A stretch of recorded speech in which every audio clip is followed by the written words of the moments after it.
সরকারি পুকুরগুলো আমরা লিজ নিয়ে সরকারের থেকে পরিচালনা করে আসছি। সেখানে আমরা চাষাবাদ করি এবং মৎস্য চাষিরা মাছ চাষ করে। সেখানে মাছ চাষ করার সুবাদে উনি মিথ্যাভাবে আমাদেরকে চোর সাজায় মানে মামলা দিয়ে আমাদেরকে অনেক হাজি মানুষকে অপরাধী বানাইছে। অনেক লোক এখানে মিথ্যা মামলা 19 সাল থেকে চলতেছে। 19 সালের মধ্যে আমাদের কিছু মামলার আসামি মৃত্যুবরণ করেছে এবং এই যে আমার আশেপাশে হাজিরা আছে এনাদেরকেও আসামি করা হয়েছে। এই আসামি করা হয়েছে, আমরা 19 সাল থেকে হয়রানি হচ্ছি। আমরা এই মিথ্যা মামলা থেকে TMSS এর মিথ্যা মামলা থেকে এই ভূমিদস্যু থেকে আমরা মুক্তি চাচ্ছি। শুধু আমরা নয়, আশেপাশে এলাকার আরও অনেক জায়গায় ঠিক একইভাবে মামলা করে আমাদেরকে মুক্তি করছে। সরকারের রাজস্ব থেকে এই হোসনিয়ারা নিজে ভূমিদস্যু সেজে নিজে রাজস্ব আদায় করার চেষ্টা করছে।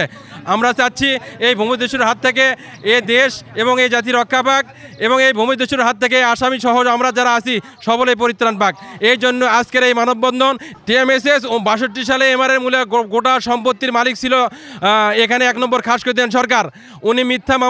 উনি মিথ্যা আরেস্ট করিয়ে এই বিভিন্ন সেটেলমেন্ট ভূমি অফিসের অসৎ কর্মীদেরকে টাকা দিয়ে কিছু মৃত্যু লোকের নামে জওয়াল দলিল তৈরি করে উনি মালিক সাজে এই মামলাটা করছে। আমাদের উপর একটা মিথ্যা মামলা দিয়েছে, প্রায় 30 জনের নামে আমাদের মিথ্যা মামলা দিয়েছে 30 লক্ষ টাকার। অথচ সে এমনও লোকের বিরুদ্ধে মিথ্যা মামলা দিয়েছে, সে গ্রামেই থাকে না, সে ঢাকা শহরে থাকে অথবা বাইরে থাকে, তার নামে মিথ্যা মামলা দিয়েছে। আমাদের আজকের প্রতিবাদ ঠ্যাঙ্গামারা TMSS এর বিরুদ্ধে। আমাদের এই পুকুরগুলো, আমাদের এই জমিগুলো পূর্বে ছিল সরকারি জমিদারদের জমি।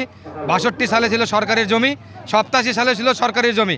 হোসনিয়ারা ভুয়া টাকা পয়সা দিয়ে নিজের নামে রেকর্ড করে দিয়ে আমাদের বাপদাদার পৈতৃক সম্পত্তি থেকে আমাদের কিছু অসহায় দরিদ্র গরিব লোকেদের মামলা করেছে এবং এই মামলা আমাদের প্রতিনিয়ত আমাদের খেটে খাওয়া, কেউ রিক্সা চালায়, ভ্যান চালায়, এই সমস্ত লোকজন আমাদের মামলার আসামি। এই ভূমিদস্যু আমাদের ওপর নির্যাতন করতেছে।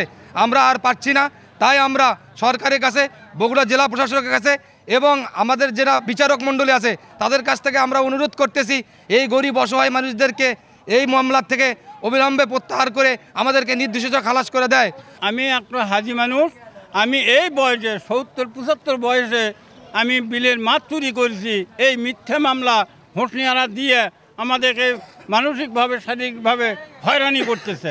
TMSS হচ্ছে মামলার সাক্ষী, কে বা কারা আমাকে সাক্ষী করতে, আমি কিছুই জানি না। সব কিছু ভুয়া হলে ভুয়া মামলা, আমি জানি না, মিথ্যে সব